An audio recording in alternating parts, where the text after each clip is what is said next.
Hello, and a very warm welcome to the News in Flash column presented to you by LawSikho.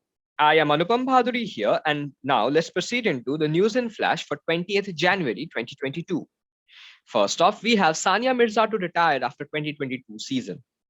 Sania Mirza, the most successful woman in history of the Indian tennis, has decided that she is bidding adieu to the sports at the end of 2022. The 35-year-old had already bowed out of singles competitions in 2013. Sania has 6 Grand Slam titles in women's doubles and mixed doubles to her name. However, her last slam win came in the Australian Open as far back as in 2016.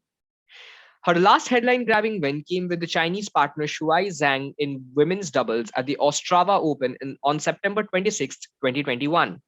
Mirza made the retirement announcement after losing the Australian Open women's doubles first round with partner Nadia Kichenok. Next up, we have the NDRF Raising Day. The NDRF Raising Day is celebrated on January 19th to mark its foundation. Established in 2006, the NDRF observed its 16th Raising Day this year. NDRF is world's single largest force dedicated to disaster response. It is a multi-skilled and high-tech force that effectively responds to all types of natural and man-made disasters, including building collapses, landslides, devastating floods, and cyclones. It is strategically deployed across the nation as part of the vulnerability profile of the country. Its motto is Apna Seva Sadaiv Sarvatra.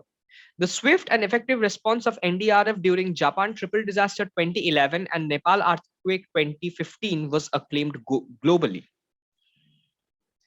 Next up, we have extension of tenure of the National Commission for Safai Karamcharis for 3 years. The NCSK was established in the year 1993 as per the provisions of the NCSK Act 1993, initially for the period up to 31/3/1997. Later, the validity of the Act was initially extended up to 31/3/2002 and thereafter up to 29/2/2004. The NCSK Act ceased to have effect from 29/2/2004. After that, the tenure of the NCSK has been extended as a non-statutory body from time to time through resolutions. The tenure for the present commission is up to 31/3/2022. The NCSK has been giving its recommendations to the government regarding specific programs for welfare of Safai Karamcharis, study and evaluate the existing welfare programs for Safai Karamcharis, investigate cases of specific grievances, etc.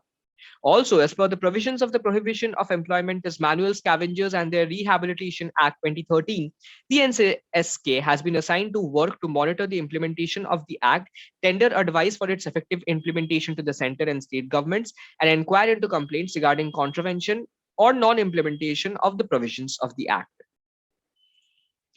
Next up, we have world's oldest man dies at 112. A Japanese man who received his certificate as the world's oldest man died at 112. Guinness World Records had given the certificate to Chitetsu Watanabe on February 12th.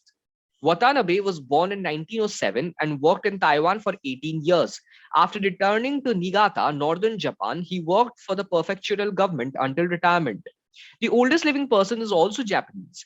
Kane Tanaka is a 117-year-old woman. So this was all for the news in Flash today. We hope you liked the session.